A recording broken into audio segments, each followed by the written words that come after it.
กับทักทายสวัสดีและสวัสดีเด้อพ่อแม่พี่น้องเนาะ FC โมสุขุสุคนที่อยู่ภายในประเทศลาวหรืออยู่ต่างประเทศเนาะก็ยินดีต้อนรับเข้าสู่ช่อง YouTube ของบอสศิลัดคือเก่าเด้อมาพบมาพ่อกับบอสศิลัดในมื้อนี้กันทุกคนเนาะทางบอสศิลัดเองก็มาเฮ็ดภารกิจเนาะก็มีทางผู้ใหญ่หรือว่าหนุ่มโสดอะไรทุกคนเนาะให้บริษัทนี้มาเป็นสะพานให้เพิ่นเนื่องจากว่าเพิ่นอยู่ไกลเนาะแต่ว่าเพิ่นก็มาเองบ่ได้เลยให้บริษัทนี้เนาะเป็นสะพานให้เพิ่นเนาะก็คือมาโอ้มาล้มผู้สาวให้เพิ่นนั่นแหละทุกคนเนาะก็มีของขวัญเนาะเล็กน้อยมาให้มื้อนี้ก็ได้เป็นน้ำใจเพิ่นว่าก็เลยสิมาถามสาวโสดนำมื้อนี้ว่าปัจจุบันนี้เพิ่นมีเจ้าของแล้วบ่หรือว่ายังโสดทุกคนเนาะซึ่งน้องเพิ่นนี่ก็เคยเปิดใจมานี่ก็โดนแล้วเนาะกะสิบ่หลายอย่างห่างเพื่อการศึกษาเสียเวลาที่เฮาก็สิเข้าไปอบรมกับสาวโสดของเฮาคนนี้กันเลยเนาะทุกคนเนาะก็เป็นน้ำจิตน้ำใจจากหนุ่มโสดเนาะให้บริษัทมาเป็นสะพานให้ในมื้อนี้ก็คือทำมามอบให้ทางน้องน้ำกิ้งเพิ่นน้องจ้าได้งามบ่ทุกคนงามโอเคมอบแล้วก็สิขอโอลงกับน้องสักหน่อยนึงเนาะไปน้องนั่งเลยก็เดินก็สบายดีน้องล่ะสบายดีเนาะทุกคนเนาะก็คือว่าแต่โดนเราบ่ได้มาเจอกันเนาะทางน้องน้ำขิงเนาะทุกคนมาในมื้อนี้ก็มีของขวัญหรือว่านำใจจากอ้ายผู้ที่อยู่ทางไกลเนาะแต่บ่ฮู้ว่าน้องได้ล่มกันแล้วหรือบ่ได้ล่มแล้วบ่ฮู้บ่ได้ฝากมาให้โอ้แสดงว่าเซอร์ไพรส์เลยตัวนี้เนาะทั้งอ้ายคิดว่าเพิ่นบอกน้องอะไรยังว่าท่านบอกแต่เนาะโอ้เป็นอะไรความรู้สึกอยากมีใจบ่มีคนเอามาให้จังซี่นะเคยได้อยู่บ่เคยจะเถื่อบ่ครั้งแรกบ่นี่นะก็อ้ายเพิ่นว่าเนาะเป็นน้ำใจจากอ้ายเพิ่นเบื้องต้นเนาะแต่ก็ได้คุยแล้วแหละกับน้องเพราะว่าได้คุยบ่ดนดอกว่าแป๊บเดียวหรอวะคุยยังบ่ทันหลายนะแต่ว่าเราให้มาถามเพิ่มเติมเนาะเกี่ยวกับตัวน้องที่น้องเปิดใจมาเนาะ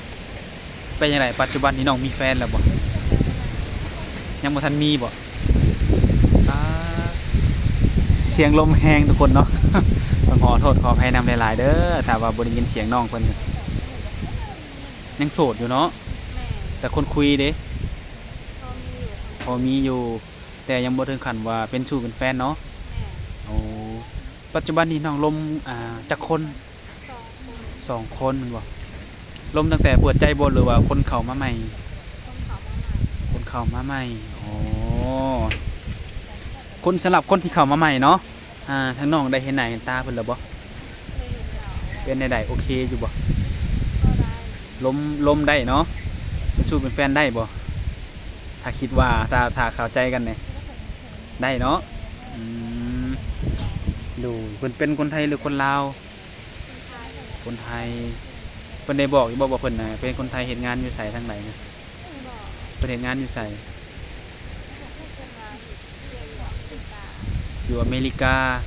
อ๋ออยู่ไกลเด้อทุกคนเนาะสิได้มาหากันอยู่บ่นี่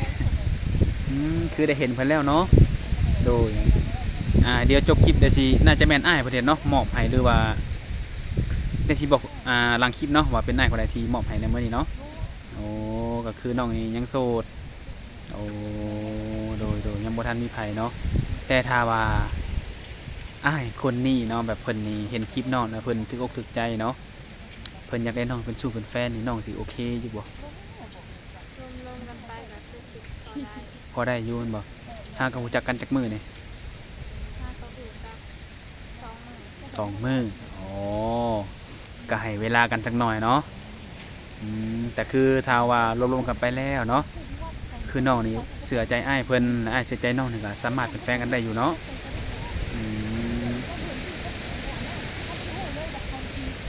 เสียงลมทุกคนเด้อและคนที่ลมก่อนหน้านี้ได้ซะน้องเป็นได้พอได้อยู่แต่ยังบ่มั่นใจในตัวเพิ่นบ่โดยอยากถามหน่อยหนึ่งคือน้องนี่อายุเท่าไหร่ก็ 18 ปีฮอดวันเกิดแล้วบ่เนี่ยวันเกิดวันที่เท่าไหร่เดือนใดเนี่ย 12 14 วันที่14 เดือน 12สิฮอดนี่เนาะแม่นบ่โอ้ปกติแต่ละปีจัดอยู่บ่ 3 ปีได้บางปี เป็นบางเทื่อบางปีเนาะโอ้ปีนี้สิจัดบ่ปีนี้ยังบ่ฮู้โอ้ไม่ได้ใดมันในการจัดงานมันเกิดมันต้องใช้งบประมาณบ่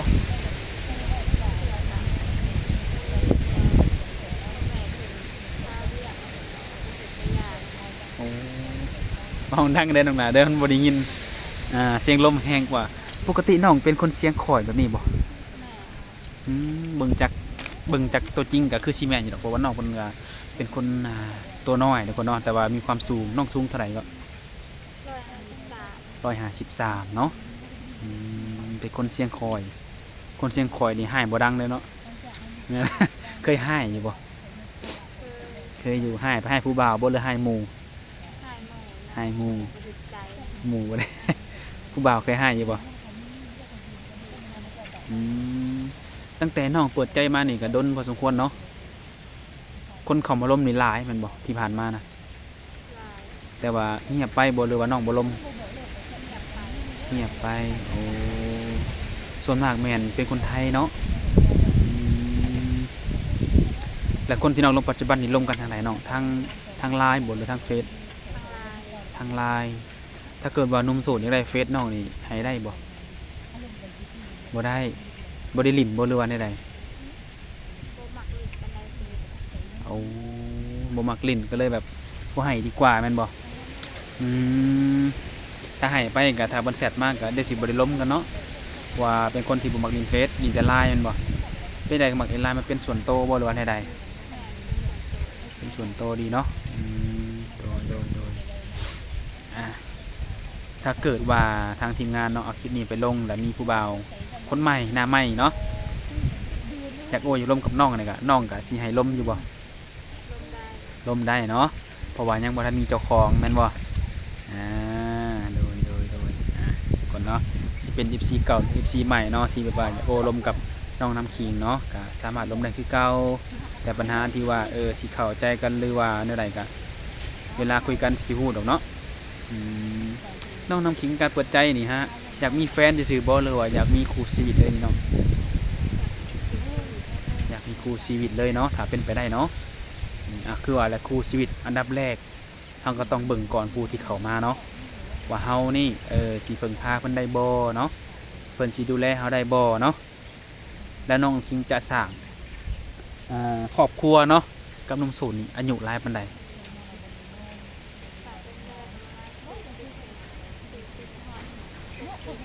40-50เนาะโอ้คือเขาคนมีอายุนานจักหน่อยเพราะว่าเพิ่นนี่น่าจะมีประสบการณ์หลายกว่าเฮาเนาะเพิ่นน่าจะผ่านแบบเรื่องราวหลายมาหลายเนาะเพิ่นน่าจะฮู้ว่าการดำรงชีวิตนี่เป็นแนวใดแบบใดเนาะแต่น้องนี่ถ้าสั่งครอบครัวนี่ไปอยู่น้ำเพิ่นได้บ่ ได้ ไปอยู่ได้แมันบ่โอ้มันก็คือสิสะดวกให้กับหนุ่มโสดเนาะเพราะว่าหนุ่มโสดสลายนี่เป็นหนุ่มไทยเนาะอืมเดี๋ยวสิเขาเลือกให้กับผู้นี้ผู้ที่ซื้อหรือว่ามอบเอาอันซอมาให้ในมื้อนี้คือมันว่าถ้าเกิดว่าน้องเนาะคบหากับอ้ายเพิ่นคืออ้ายเพิ่นที่หนึ่งนี่บ่กินเหล้าบ่สูบยาเนาะบ่เล่นการพนันโรคประจำตัวก็ยังก็บ่มีแต่อ้ายเพิ่นก็อายุหลายคือน้องว่านั่นแหละอายุราวก็60ต้นๆบ่ประมาณนี้แหละทางบริษัทเองก็จำบ่ได้ปานใดเนาะถ้าน้องโอเคกับเพิ่นนี่พร้อมที่จะดูแลน้องบ่ให้น้องลำบากน้องสิว่าเนี่ยแต่น้องสิจังได๋ถ้าเพิ่นแบบคือเพิ่นอายุหลายนะเพิ่นบ่อยากเบิ่งดนบ่อยากเบิ่งใจดนจังซี่นะอยากคบหาไวๆจังซี่นะน้องสิว่าแนวใด จะได้น้องเพิ่นเป็นแม่ก็ได้แม่นบ่ถ้าเพิ่นเว้าเฮ็ดได้คือตามที่เว้ามาเนาะให้โอกาสเพิ่นสักเดือนหนึ่งได้บ่เบิ่งใจกันประมาณเดือนหนึ่งแล้วก็ถ้าว่าโอเคแล้วก็คบหาเป็นชู้เป็นแฟนกันถ้าว่าเพิ่นมาจากอเมริกาเนาะจังค่อยว่าสิมั่นสิมาหยังก็แล้วแต่ตัวนี้เนาะให้โอกาสเพิ่นสักเดือนหนึ่งซะเนาะแล้วก็ให้โอกาสตัวเองนำได้ศึกษาใจเพิ่นนำเนาะ ทุกคนเนาะทางบริษัทเองก็มาเป็นสะพานให้ก็เลยทำให้ว่าซั่นซะก็ยังบ่ฮู้ว่าถามนี่ก็บ่ฮู้ว่าครบถ้วนแล้วหรือบ่ก็มีแต่ว่าถ้ายังบ่ครบถ้วนก็ให้ทางอ้ายเพิ่นนี่ก็ถามน้องเพิ่นเองก็ได้เนาะเพราะว่าซุมื้อนี้ก็คุยกันอยู่เนาะอืมคุยกันมื้อหนึงจักเทื่อกับเราเนี่ยจำบ่ได้เลย เออสำนักคุยกันเป็นเรื่องกลางคืนบ่โอ้แสดงว่าแล้ว ลมบ่โดนลมบ่โดนโอ้เพิ่นบ่มีเวลาบ่หรือน้องบ่มีเวลา เพราะแบบเขาแจ้งเลยเพิ่น เพิ่นมืด ต้องทำ โอ้แบบคือจังซี่เวลานี่เพิ่นนอนเนาะอ๋อเอิ้นว่าเวลาบ่ตรงกันทุกคนเนาะดูๆอ่ะก็อย่าดอกถ้ามื้อใดเพิ่นมาข้ามมาอยู่ประเทศไทยก็จะได้คุยกันหลายดอกเนาะถ้าน้องสนใจหรือว่าอนาคตนี่น้องแบบได้ไปอยู่น้ำเพิ่นนี่นะเพิ่นว่าเพิ่นสิเปิดห้านให้ขายน้ำบ่หรือว่าขายเครื่องนี่นะน้องโอเคอยู่บ่มักอยู่บ่ในการค้าขายเนี่ยมักอยู่เนาะถ้ามักก็คือสิเข้าทางกันอยู่ดอกเนาะแต่ปัญหาอยู่ที่ว่านิสัยเนาะตอนนี้เนาะนิสัยแล้วก็การโอ้การล้มกันเนาะว่าสิเข้ากันได้หรือบ่เนาะคือน้องเพิ่นก็เป็นคนแบบจังไดเว้าบ่เก่งบ่น้องหรือว่าใดๆหรืออายบ่เนี่ย บ่มักเว้าปานใด เป็นคนขี้อายเป็นคนที่แบบบ่ค่อยมักเว้าเนาะโดยถ้าลมผู้บ่าวก็แบบนี้บ่ ถ้าบ่อยู่แล้วคนเขาบ่กล้าเว้าอีก โอ้ถ้าแบบคุยอยู่ผู้เดียวแบบคุยกัน2ต่อ2นี่ก็สิแบบหนึงอีกเนาะถ้าอยู่กับหมู่นี่ก็อายหมู่มันบ่ยันหมู่แซวบ่อืม มักอยู่แล้วหมู่ลมบ่เขาได้กินน้ำคือเว้า ถ้าเกิดว่าเนาะอนาคตแบบว่าถ้าน้องแบบมีสามีแบบอายุหลายนี่น้องบ่อายบ่ยันว่าหมู่ว่าโตคืออายุยังน้อยคือเอาผัวเฒ่าแท้อย่ามาจังซี่ยัน ถ้าเพิ่นดูแลได้หักเขาแต่บ่อายเขา กระช่างเนาะชีวิตเฮาเนาะอนาคตเฮาเนาะแนวใดมันสิดีกับเฮาก็ต้องคว้าไว้เนาะน้องหลานเนาะแม่นถ้าน้องคิดแบบนี้ก็ถือว่าดีว่าซั่นซะถ้าเจอคนที่แบบว่าเว้ามาแล้วเฮ็ดให้น้องเห็นเนาะโดยถ้าให้เลือกเนาะถ้าเป็นไปได้ก็สิจ๊ะวันเกิดนี่น้องอยากได้หยัง ใจหาอยากได้โทรศัพท์ ในโทรศัพท์ปัจจุบันนี่เป็นได ข้าง มันค้างมันเก่าซื้อมาหลายปีแล้วบ่โอ้วันเกิดเนาะถามว่าเป็นไปได้เพิ่นว่าก็อยากได้โทรศัพท์นี่ต้องจำกัดรุ่นอยู่บ่รุ่นใด ใจอยากได้ไอโฟน ในใจอยากได้ iPhone หยังน้อง iPhone 13โอ้บ่ฮู้งบประมาณมันอยู่บ่ฮู้พูดแต่ว่าอยากได้ iPhone 13เห็นหมู่ใช้บ่งามมันบ่อยากได้ปัจจุบันนี่ใช้รุ่นใดปัจจุบันนี่ Samsung โอ้ดูกับบ่แน่เนาะบางทีจังไดคนที่เว้าว่าถ้าน้องได้คบหากันแล้วเพิ่นสิบ่ให้น้องลำบากความที่จะดูแลน้องนี่ก็ว่าบ่แน่เนาะเรื่องของขวัญตัวนี้เนาะแต่เรื่องว่าสิได้จัดหรือบ่ได้จัดก็บอกอีกเทื่อหนึงเนาะเพราะว่ามันก็ยังอีกก็อีกเป็นเดือนก็แม่นเนาะต้องวิดเดือนนี้เนาะอืมโดยก็คือสิบ่หลายอย่างห่างทุกคนเนาะทางบ่าวชาญมาเองเนี่ยมานี่ก็มาเป็นสะพานให้เพิ่นก็ถือว่าสำเร็จเนาะก็ถามไทยให้อ้ายเพิ่นก็ได้ซำนี้หรือถ้าอ้ายเพิ่นอยากฮู้หยังเพิ่มเติมก็สามารถถามกับน้องเพิ่นได้อีกเนาะหรือว่าหนุ่มโสดคนใดเนาะที่แบบเข้ามาใหม่อยากโอ้ยร่วมกับน้องเพิ่นก็ยังร่วมได้ทุกคนเนาะโอกาสยังมีอยู่เพราะว่าน้องเพิ่นยังบ่ทันแบบว่าจมปักว่าจังไดคบหาเป็นแฟนกับผู้ใดเนาะเอาง่ายคือสถานะตอนนี้คือยังโสดอยู่กำมารุ่นนำกันระหว่างน้องน้ำคิงกับอ้ายคนนี้เนาะผู้ที่เอาซอดอกไม้หรือว่าซื้อซอดอกไม้ให้นี่ก็สิแปลกันได้บ่หรือบ่ได้ก็เบิ่งกันอีกเทื่อหนึงเนาะเพราะว่าหากันรู้จักกันได้2 มื้อทุกคนเนาะสิมาสรุปว่าโอเคได้จังซี่มันก็เป็นไปบ่ได้เพราะว่าเฮาก็ทุกสิ่งทุกอย่างการอารมณ์มันก็ต้องใช้เวลาเนาะโดยจังใดก็ขอให้น้องสมหวังสมหวังกับคนที่น้องมักและคนที่มักน้องเนาะแล้วก็เฮ็ดตามได้ตามที่เว้ากับน้องมาเนาะทางว่าแซดก็ขอจบคลิปไปเพียงเท่านี้ก่อนทุกคนเนาะไว้พบพอกันในโอกาสหน้าเนาะมาลุ้นกันว่าน้องน้ำพิงสิปิดใจกับหนุ่มทางใดหนุ่มปัจจุบันนี้บ่หรือว่าสิเป็นหนุ่มคนใหม่ก็มาลุ้นกันอีกเทื่อหน้าเนาะ โดยเอาสบายดี